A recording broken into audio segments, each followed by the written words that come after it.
We are Group 33, and our project is the motion detecting sentry turret.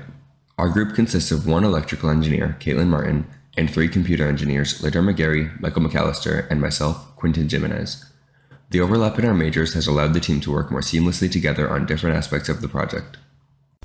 The motivation behind our project is multifaceted. Our group wanted to create a piece of technology which could be applied for recreational uses, such as paintball tournaments, as well as security and military purposes, such as the protection of properties and controlled lands. The motion detecting sentry turret project will be safe for usage and testing by students. However, the technology is expected to be modifiable to suit more dangerous conditions.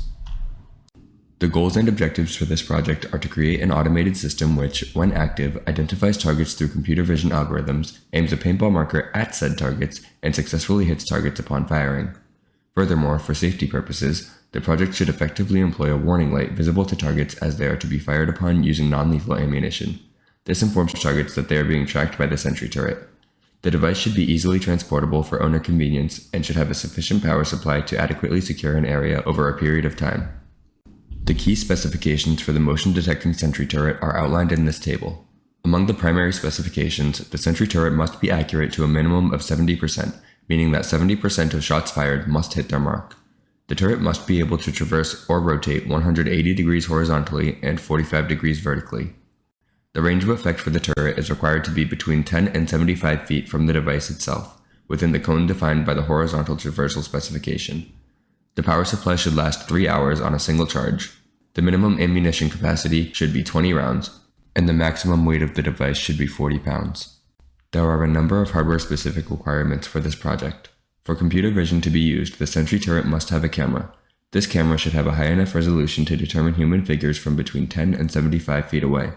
The sentry turret will have a warning system to indicate to potential targets that they are in danger.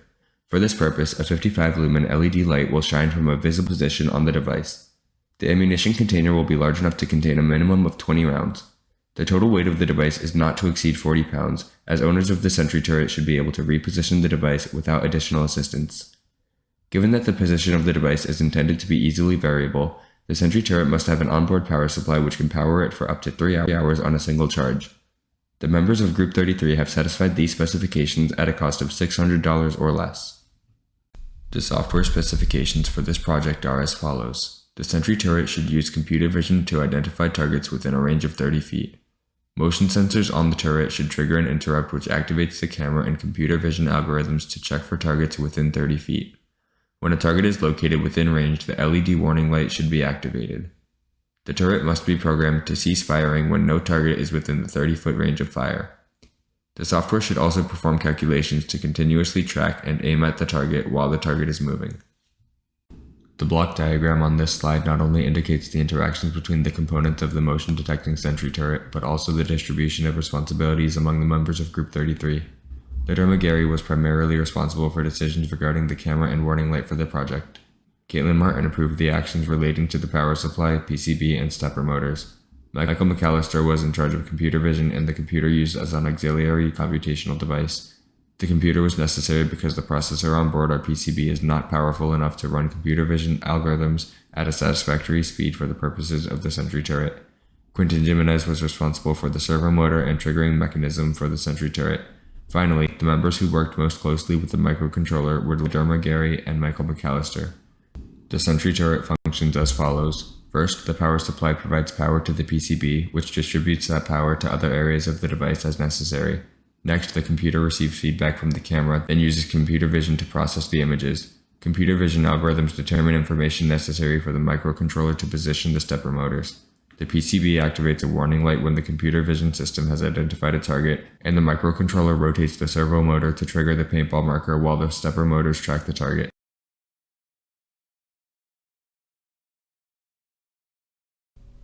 When choosing our material, we took both cost and sturdiness into account. We explored both wood and metal, and while MDF or pine would have been more cost-effective, it would not have been as sturdy or as weatherproof as we would need. So we settled on steel, as it was cheaper to acquire and get laser cut compared to aluminum. Here we have our base design that will hold all of our mechanical components. As can be seen in the light brown, we have our laser cut steel that will be welded together and hold our stepper motors, as well as our first gear reduction system, which will be connected to the up and down portion of the stepper motor. At the bottom we have the stepper motor that will control how the gun swings left to right, and also it will be attached to another gear reduction system. Both gear reductions are set 6-to-1, meaning that it will allow us to move the stepper motors at smaller intervals and get a more accurate gun positioning. Under that we have more steel, which will be steel tubing and a steel plate that will hold the majority of the structure. Here is the final structure for our turret. The base changed slightly due to using reclaimed materials to save on budget. We also added a spot to mount the air tank and batteries at the base. On the left you will also see our electrical box, which houses our PCB and drivers, and mounts to the side of the base.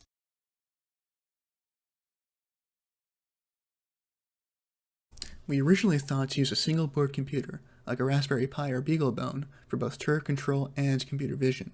However, we feared the SBCs within our budget did not have the performance to process the camera's video stream at an acceptable frame rate, which is important for the turret's accuracy.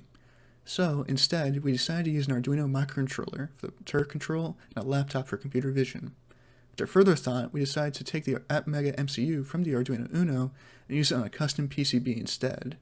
The Atmega 328 is compatible with the Arduino IDE, making it easier to program for, and also has enough I/O pins for our project. The laptop has enough power for computer vision, but does limit the portability and self-sufficiency of the turret. We had several options for our microcontroller and settled on the Atmega 328P, the CPU of the Arduino Uno. It had sufficient performance, I/O pins, affordability, and it was convenient to use. By having an Arduino microcontroller on our PCB, we would be able to use the Arduino IDE to program it, making software development faster and easier. Several group members also already had Arduino Uno boards, which we could use as prototyping boards, saving us money and time.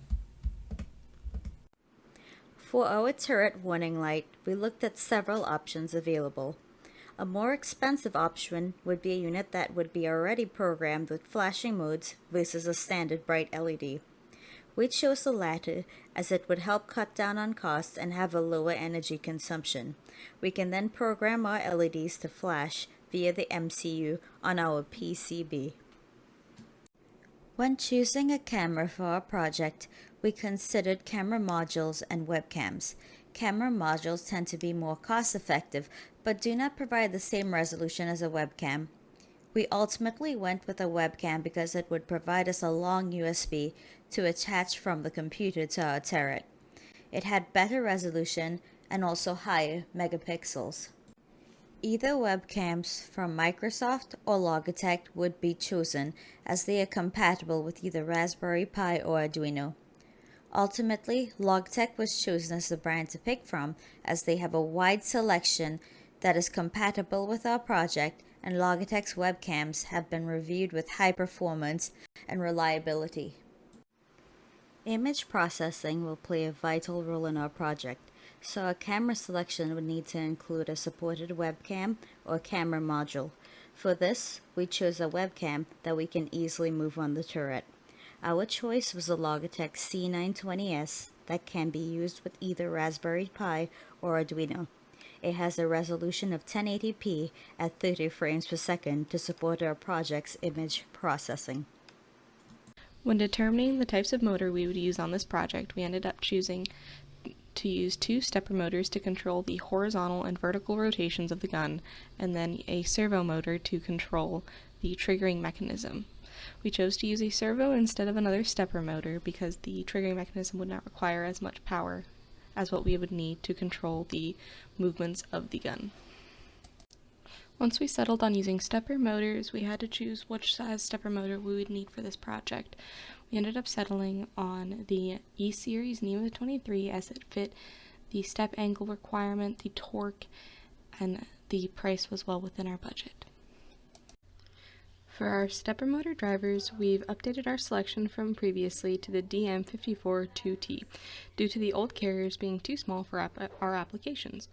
My initial calculations based on the weight and speed of the steppers wouldn't move at, I assumed the max current would not exceed 2.8 amps, as were the previous drivers' max current. The new drivers offer configurable continuous and max current above what the steppers would ever be able to pull. Also, the drivers found were half off for this from the original price of $55, making them easier to fit into our budget. When choosing our power supply, we knew 24 volts overall would be necessary. The issue with having one 24-volt battery was the high cost. Then we opted to explore putting low-voltage batteries in parallel to get the 24 volts necessary. The 12-volt batteries that would be large enough for our project became costly, and the cheaper options wouldn't allow us to run the system for as long as we needed to. So we opted to use 2 leftover 12-volt batteries, which allowed us to save money, but they are slightly bigger than necessary for this project. For our system, the microcontroller will require 5 volts. Each of the stepper motors will be using 24 volts. The servo motor will use 5 volts. The warning lights will use 12 volts, and the stepper motor drivers will also need 5 volts. When selecting our servo, we determined that it would only need to be pushing about 4 kilograms per centimeter at the most to trigger the paintball gun. So we chose the Tower Pro MG995 as it is compact and easily fulfills our requirements. The triggering servo motor, a Tower Pro MG995, will receive signals from the microcontroller directing it to rotate after the turret has been aimed toward the target and the warning system has already gone off. The rotation of this motor will apply pressure to the trigger of the paintball marker and will result in the firing of projectiles at the target. The Tower Pro MG995 was selected for many reasons. The speed and position feedback of the motor is critical in determining how many rounds will be fired and at what intervals. The motor's consistent torque of 8.5 kg/cm will ensure that the trigger is activated with each rotation. The direct control over positioning with a 120-degree rotation angle will allow the motor to be repositioned for each shot, and the low power consumption of the motor ensures that it will not significantly impact the duration of the power supply. The 18 Mega 328 microcontroller and the laptop's USB connector use 2 different types of protocol, UART and USB respectively. Therefore, in order for the laptop and microcontroller to communicate, a USB to serial converter module, in our project case the FT232RL, is used to convert serial TTL signals to USB protocol and vice versa. This connection is capable of sending ASCII strings, although we would mostly be using it to send binary strings instead. This is a simplified block diagram of what our PCB will be doing. The PCB will have a 12 and 5 volt regulator with a 24 volt input, but it will primarily be a house for the microcontroller, which will be communicating with the computer and then to the stepper motor drivers, servo, and warning light. Here is our finalized PCB design. It includes a 24 volt input that leads to a 12 volt regulator, which is used to power our detection light. The 24 volt input is also connected to a 5 volt regulator, which is used to power the Arduino stepper motor drivers, trigger, and USB connection. For the USB connector, we chose an all-in-one wire due to the FT232 chip and all alternatives being out of stock and unobtainable for a fair bit of time. This is the second rendition of our PCB, and the most notable changes made were choosing a larger, more suitable wire terminals and fixing the footprint of the LM2576. The problematic footprint can be seen below, along with an assembled picture of our PCB. This is our project's functional flowchart. The process starts when computer vision detects a person. It then communicates with the MCU on the PCB, which starts a cascade of events. The stepper motors start moving to track targets, while the warning light turns on to alert targets that they are in firing range. The servo motor will then engage to fire upon targets until they are out of range. The monitoring process will then resume to repeat the process over again.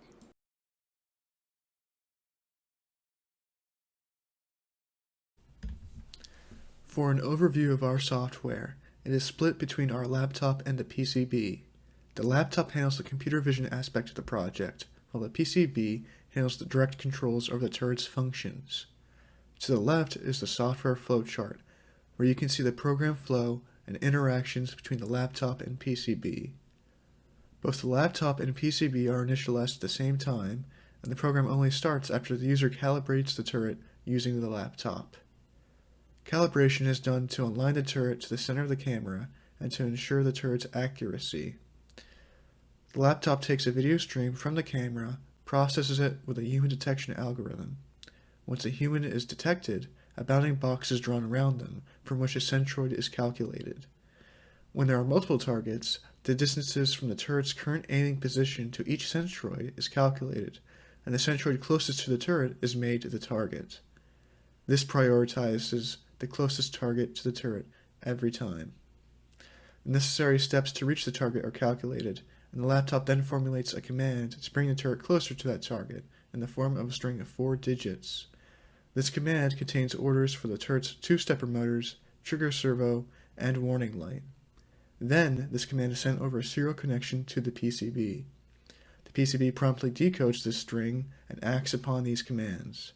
After doing so, a confirmation message is sent back to the PCB, indicating that the PCB is ready for the next command. This exchange is done to ensure the PCB isn't swamped with old, outdated commands, and this process is continuously repeated until the turret is disabled. The laptop utilizes OpenCV for acquiring and processing the video stream from the camera. OpenCV comes with a pre-trained histogram of oriented gradients, or HOG, and linear support vector machine, or linear SVM, which we use for pedestrian detection. The HOG is specifically used for feature descriptor extraction, and the linear SVM for feature classification. The histogram of oriented gradients goes through every pixel of an image, comparing to each pixel directly surrounding it, checking how much darker the current pixel is compared to the surrounding pixels. The algorithm draws an arrow called a gradient, showing the direction of the image getting darker, repeating this process for every pixel in the image. The image is divided into cells, each of which has a histogram of all gradients within that cell.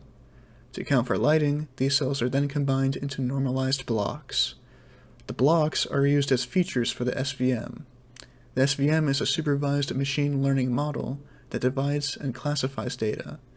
Since our SVM comes pre-trained, we can get right to classifying the features within the images as pedestrians or not. Once classified, if a pedestrian is detected, a bounding box is drawn around them. This bounding box is used to calculate the target's position, which is then used to derive the necessary actions of the turret. The programming language utilized is Python, since it is simple, easy to debug, and familiar to the group. We are using the PySerial library to make serial communication simpler. Instructions are sent to the microcontroller as a string of numbers, where each number corresponds to a specific instruction for the microcontroller. For example, a 1 in the first position would be a command to fire, while a 0 in the same place would be to hold fire. In the case of our project, OpenCV's greatest advantage over TensorFlow is its pre-trained histogram of oriented gradients and linear support vector machine. If we were to use TensorFlow, we would have to write our own HOG plus SVM from scratch, and then acquire and use our own training data, which could become a long and arduous process. As a main programmer, I was far more comfortable using OpenCV due to having more previous experience with it. The 2 programming languages used in our project are Python and a variant of C++ used by the Arduino IDE. Since we settled on using the Atmega 328 with the Arduino IDE, the only real alternative to C++ would be C. Since C is a procedural programming language and lacks important, highly useful libraries, we used C++ on the PCB instead. Python is similarly suited for the laptop for its available libraries and compatibility with OpenCV. The PCB is built around the Atmega 328 microcontroller, which can be programmed using the Arduino IDE. As mentioned earlier, the PCB receives instructions from the laptop as a binary string, and translates this binary string into commands for the turret's functions. These functions include the pan and tilt stepper motors, the trigger servo, and the warning light. The trigger servo is served by a single digit, indicating the turret to fire or not. The warning system will also have a single digit, on or off. The pan and tilt servos will have a single digit each, with a digit indicating which direction the motor should step in. If time permits, we will experiment with variable speeds, and introduce an additional digit for motor speed, or rather, the number of steps taken.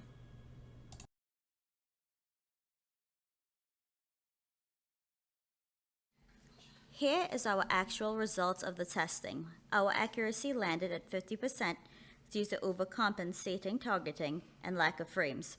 Our traversal was a success, and our range was 10 to 30 feet, which landed into our effective shooting range, which was successful.